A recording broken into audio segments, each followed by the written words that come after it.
अज़मत का हकीकी मफ़हूम आखिर है क्या?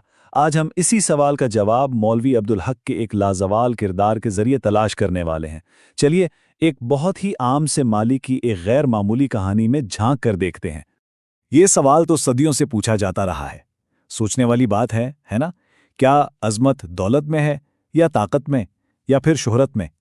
लेकिन आज हम जिस कहानी पर बात करने वाले हैं ना, वो एक बिल्कुल ही अलग और शायद कहीं ज्यादा गहरा जवाब देती है।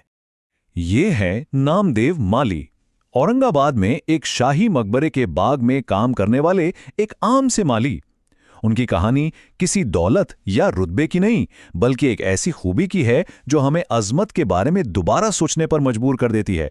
तो जब मुसन्निफ मौलवी अब्दुल हक ने पहली बार नामदेव को देखा तो उन्हें लगा कि यह भी कोई आम सा बागबानी होगा। लेकिन बहुत जल्द उन्हें अंदाजा हो गया कि नामदेव की शख्सियत में कुछ बहुत खास बात थी। मौलवी साहब अक्सर नामदेव को काम में मग्न देखते थे और सोच में पड़ जाते थे। उसके काम करने का तरीका वो दूसरे मालियों जैसा था ही नहीं। उसमें एक अजीब सी लगन थी, एक महवियत थी। जरा तसव्वुर कीजिए उसके काम करने का अंदाज।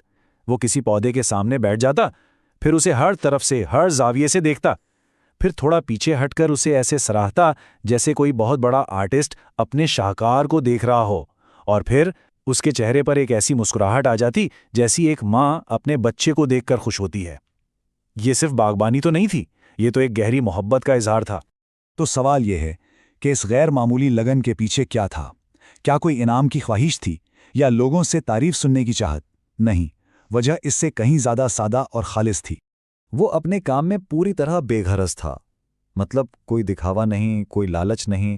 वो ना सिर्फ खुद साफ सुथरा रहता था, बल्कि अपने चमन को भी आप समझे आईने की तरह चमका के रखता था। और यही वजह थी कि उसका बाग सब बागात में बेहतरीन माना जाता था, सिर्फ उसकी मेहनत और उसके खुलूस की वजह से। और यही इसकी अज़मत का असल राज था। मुसन्निफ खुद लिखते हैं, उसे अपने काम से सच्चा लगाव था और उसी में उसकी जीत थी। और ये बात तो सच है, जब किसी को अपने काम से ऐसी मोहब्बत हो जाए तो नतीजा तो फिर गैर मामूली ही निकलता है। लेकिन कहते हैं ना कि किसी भी किरदार की असल पहचान अच्छे वक्त में नहीं बल्कि मुश्किल में होती है। और बस नामदेव की जिंदगी में भी एक ऐसी ही आजमाइश की घड़ी आने वाली थी।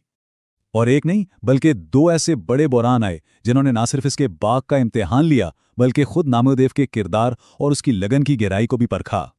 तो हुआ यूं कि पहले कहत साली आ गई, एक साल बारिश हुई नहीं और सारे कुएं सूख गए। जहां दूसरे मालियों ने हिम्मत हार दी, वहीं नामदेव ने दूर दूर से अपने सर पर पानी के घड़े लाना शुरू कर दिए। और जब पानी बिल्कुल ही खत्म होने लगा तो वो रातों को भी काम करता। कहीं से कीचड़ मिला, गदला पानी लाता, और सच पूछिए तो वही गदला पानी पौधों के लिए आबे हयात साबित हुआ। इसकी इस अनथक मेहनत का नतीजा क्या निकला? नतीजा ये निकला कि उसका बाग हरा भरा रहा, जबकि बाकी कई बाग शायद वीरान हो गए होंगे। उसने ये साबित कर दिया कि सच्ची लगन हो तो नामुमकिन को भी मुमकिन बनाया जा सकता है। और फिर आखिरी आजमाइश आई। एक दिन बाग में शहद की मक्खियों के एक बहुत बड़े खौल ने हमला कर दिया। सारे माली अपनी अपनी जान बचाकर भाग निकले, लेकिन नामदेव वो अपने काम में इतना डूबा हुआ था कि उसे पता ही नहीं चला। मक्खियों ने उस पर हमला कर दिया और वो वहीं अपने पौधों के बीच बेजान होकर गिर पड़ा। मुसन्निफ इस अलमनाक लम्हे को बड़े दर्द भरे अल्फाज में बयान करते हैं। इसे क्या मालूम था कि क़ज़ा उसके सर पर खेल रही है। सोचिए, वो अपने काम के लिए अपनी जान कुर्बान कर गया और उसे इस बात का एहसास तक नहीं हुआ कि मौत उसके कितने करीब है। नामदेव की ये जिंदगी और उसकी मौत हमें वापस उसी सवाल पर ले आती है जहां से हमने ये बात शुरू की थी कि आखिर ये अज़मत है क्या। मौलवी अब्दुल हक के मुताबिक बड़ाई या अज़मत का ताल्लुक ना तो पैसे से है ना ओहदे से। हकीकी बड़ाई तो ये है कि इंसान अपनी उस कुदरती सलाहियत को पहचाने जो कुदरत ने उसे दी है, और फिर उसे कमाल तक पहुंचाकर दूसरों की खिदमत करे। नामदेव की कहानी इस बात का बेहतरीन सबूत है कि नेकी और खुलूस ये किसी खास तबके या ज़ात की मिरास नहीं है। ये वो खूबियां हैं जो किसी भी इंसान में हो सकती हैं, चाहे उसका सामाजिक रुतबा कुछ भी क्यों ना हो। और ये इस पूरी कहानी का आप कह लें निचोड़ है। हर शख्स में कुदरत ने कोई ना कोई सलाहियत रखी है। उस सलाहियत को दर्जे कमाल तक पहुंचाने में सारी नेकी और बड़ाई है। क्या खूब बात कही है। तो आखिर में ये सवाल सिर्फ नामदेव के लिए नहीं बल्कि हम सब के लिए है।